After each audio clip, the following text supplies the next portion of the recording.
নহি দেবী নহি সামান্য নারী পূজা করি মরি রাখিবে উঠে সে নহি নহি খেলা করি মরি রাখিবে পিছে সে নহি নহি যদি তার সে রাখো মরি সংকট সম্পদে সম্পত্তি যাও যদি কঠিন ব্রতে সহায় করতে পাবে তুমি চিনতে মরে।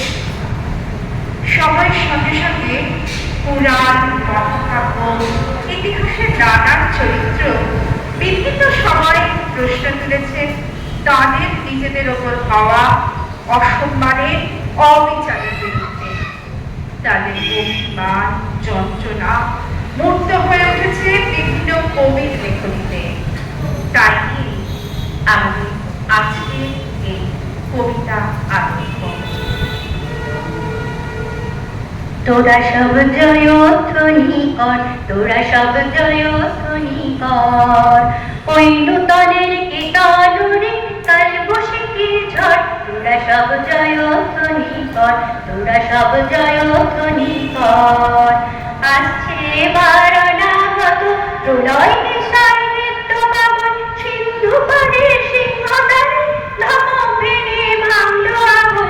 মৃত্যু গহন অন্ধকূপে মহাকালের চণ্ডরূপে, মৃত্যু গহন অন্ধকূপে মহাকালের চণ্ডরূপে। ধূম্রধূপে বজ্র শিখার মশাল জেলে আসছে ভয়ঙ্কর, ওরে ওরে আসছে ভয়ঙ্কর।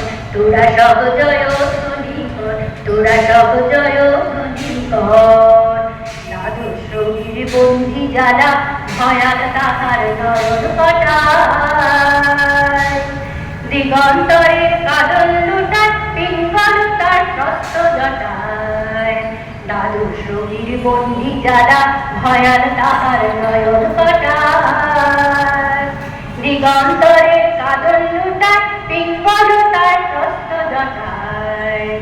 বিন্দু তাহার নয়ন জলে সপ্ত মহাসিন্ধু তোলে, বিন্দু তাহার নয়ন জলে সপ্ত মহাসিন্ধু তোলে। কপল তলে বিশ্বময়ের আসন তারি বিপুল বাবুর পথ থাকে ওই জয় প্রলয়ঙ্কর। তোরা সব জয়ধ্বনি কর, তোরা সব জয়ধ্বনি কর। মা ভৈ মা ভৈ মা ভৈ মা ভৈ জগৎ জুড়ে প্রলয়ের বার ঘনিয়ে আসে। জড়ায় মোরা ভুবন সুধে প্রাণ লোকানো ওই বিনাশে। এবার মহানিশার শেষে আসবে উষা অরুণ ভেসে, এবার মহানিশার শেষে আসবে উষা অরুণ ভেসে। অরুণ ভেসে দিগম্বরের জটায় লোটায় শিশু চাঁদের কট, আলো তার ভরবে এবার ঘর। তোরা সব জয়ধ্বনি কর, তোরা সব জয়ধ্বনি কর, তোরা সব জয়ধ্বনি কর। সীতা বারবার অপমানিত হয়েছেন নিজের প্রাণাধিক স্বামীর কাছে। মৈথিলীকে লঙ্কাপুরীর বন্দিত্ব থেকে মুক্ত করে এনে রাম এই কথাটা জানাতে ভুলেনি যে আমার আত্মবংশের কলঙ্ক মোচন করার জন্যই এই যুদ্ধ করেছি। অসতী জনকাত্মচার এই 10 দিক পড়ে আছে, যেখানে ইচ্ছে তুমি চলে যাও, আমি অনুমতি দিলাম, তোমাকে আমার প্রয়োজন নেই। আমি আপনার মৈথিলী আজও ছিল দুঃখী। দুঃসময়ে আপনার সাথে বনবাসী হতে একবার ভাবিনি। নিজের রাজৈশ্বর্য সুখ ত্যাগ করতে দ্বিধা করিনি। আর আজ এ আপনি কি শোনালেন স্বামী? উলোটা পরপুরুষের স্পর্শে কলঙ্কিনী আমি? নিজের স্ত্রীর প্রতি ভালোবাসা নয়, 10 আনার বধ শুধুমাত্র নিজের পৌরসত্বের প্রমাণ। একে আপনার একলার অপমান? বাঁচল শুধু অযোধ্যার রঘুবংশের মান। আর আমি নারী বলে কি নেই কোন সম্মান? হায় জগদীশ্বর, বধির কেন করলে না আমায়? বলুন স্বামী, আমাকে অপবিত্র বলে ত্যাগ করতে এতটুকু সংকোচ হচ্ছে না আপনার? দুরাত্মা রাবণ আবার অঙ্গ স্পর্শ করেছে, তাতে অপরাধকার আমার হৃদয় কেউ ছুঁয়ে পারবে? হে নাম, আপনার নবার শত্রু গৃহে হারেনি আমার স্বভাব, আমার ভক্তি, আমার ত্যাগ, সব কিছুই আপনার জানা। তবু হে হৃদয় কি আমার চরিত্রকে কেন করলেন? কেন অবমাননা? কেন কেন কেন বারবার স্ত্রীদের অগ্নি পরীক্ষা প্রমাণ দিয়ে যেতে হবে?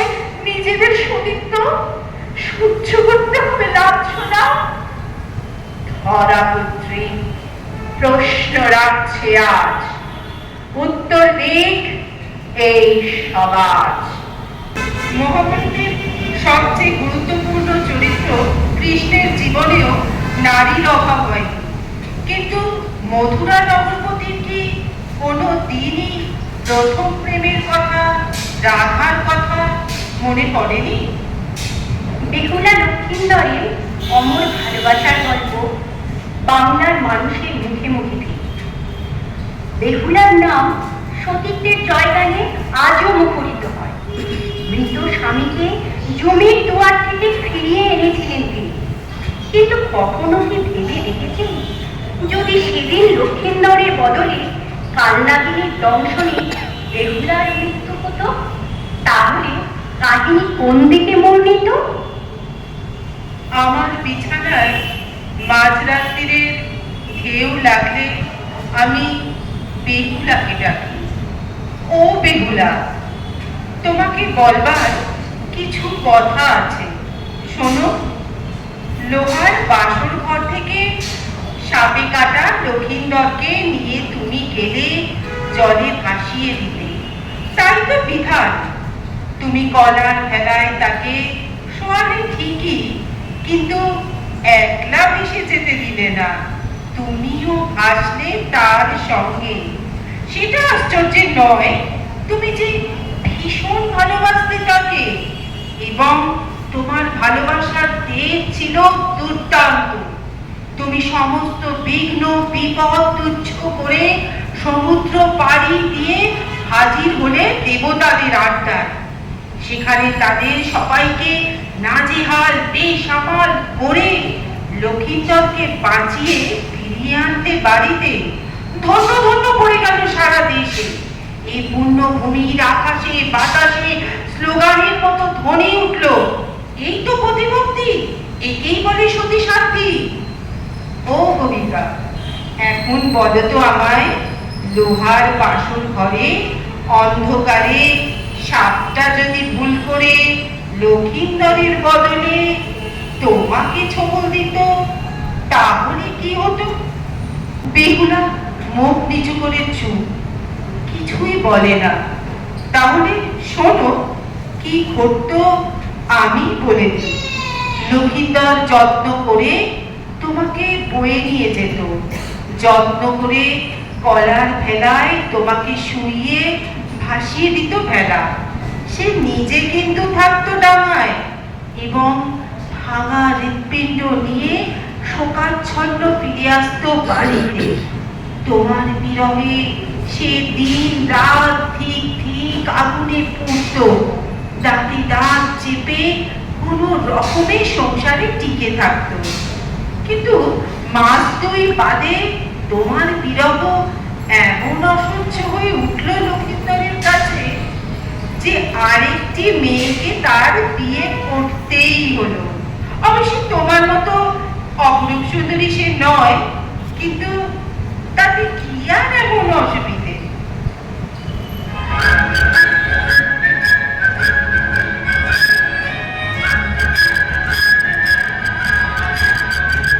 পথে এবার নামো সাথী, পথে হবে পথে না। পথে এবার নামো সাথী, পথে হবে পথে না। জনস্রোতে নানান মতে মনোরথের ঠিকানা, হবে চেনা হবে জানা। পথে এবার নামো সাথী, পথে হবে পথে না। পথে এবার নামো সাথী, পথে হবে পথে না।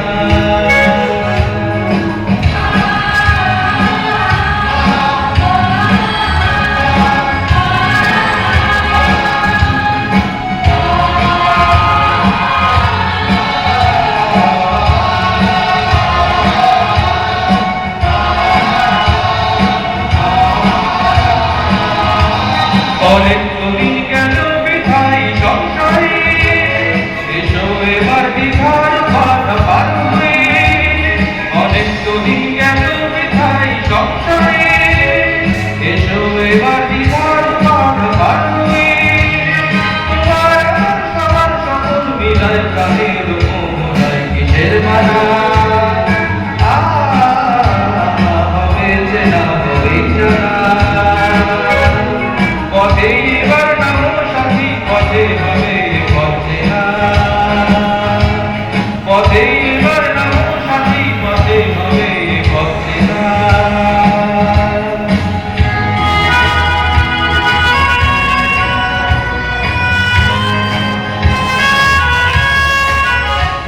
তখন একান্তরে দুটান নবীন প্রাণের কামনারে দিকে দিকে কিসের বাধা, বিপদ বরণ মরণ হরণ চরণ মেলে সে যায় দিকে। তখন একান্তরে দুটান নবীন প্রাণের কামনারে দিকে দিকে কিসের বাধা, বিপদ বরণ মরণ হরণ চরণ মেলে সে যায় দিকে। তখন তো আর শ্বশুর বাঁধন মানব না, সবার দেশ সবার ছাড়া তো জানব না। তখন তো আর শ্বশুর বাঁধন মানব না, সবার দেশ সবার ছাড়া তো জানব না। বড় বড়ি আকাশ বাতাস হবে আকাশ বড় বানা কিসের মানা, হবে চেনা হবে জানা। পথে এবার নামো সাথী, পথে হবে পথে না। পথে এবার নামো সাথী, পথে হবে পথে না। জনস্রোতে নানান মতে মনোরথের ঠিকানা, হবে চেনা হবে জানা। পথে এবার নামো সাথী, নামো।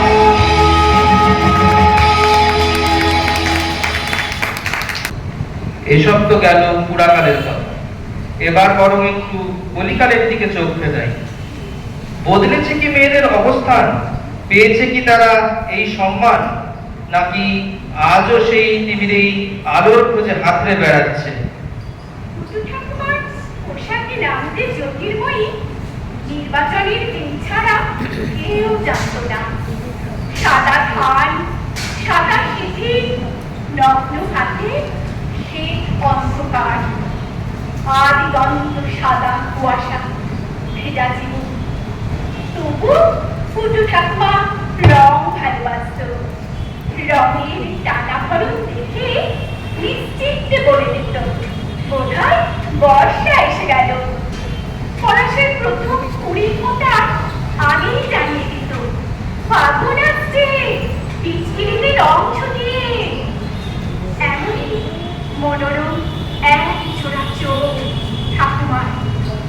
ওপাড়া থেকে নন্দু এসে বসত ঠাকুমার দাওয়ায়। অন্ধ ছেলেটির চোখে শুধুই রাধার নীলাম্বর, কিংবা মৃত্যুর মতো কালো এলু চুল। নন্দু জানতে চাইত, অশোকের কুড়ি ধরেছে ঠাকুমা? কৃষ্ণচূড়ার ডালে বসেছে সেই পথ ভোলা নীলকণ্ঠ পাখি? নন্দু গান শোনাত ঠাকুমাকে।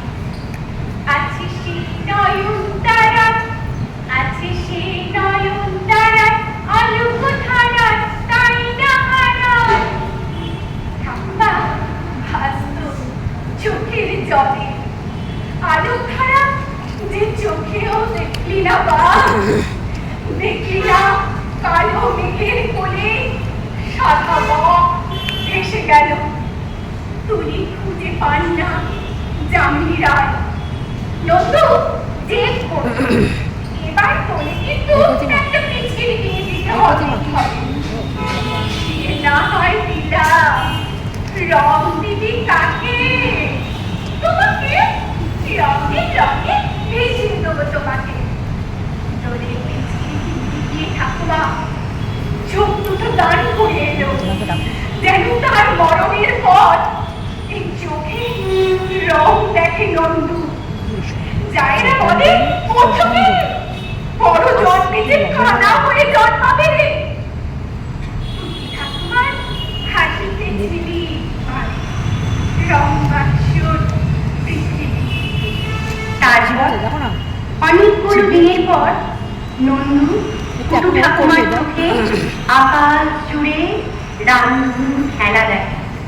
আর পরন্ত বিকেলে নিকেল করা মোমবাতির রং। বলতে ভুলে গেছি, এখনো কি নন্দু বলে ডাকলে খুব রাগ করে।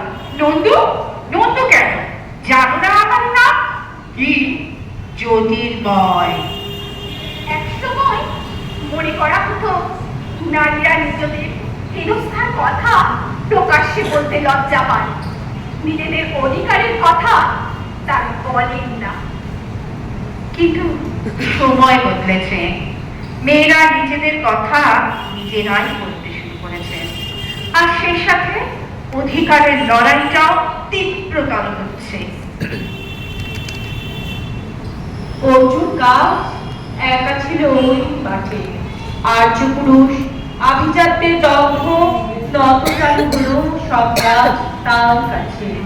এইটুকু শুধু কাহিনীর শুভারম্ভ।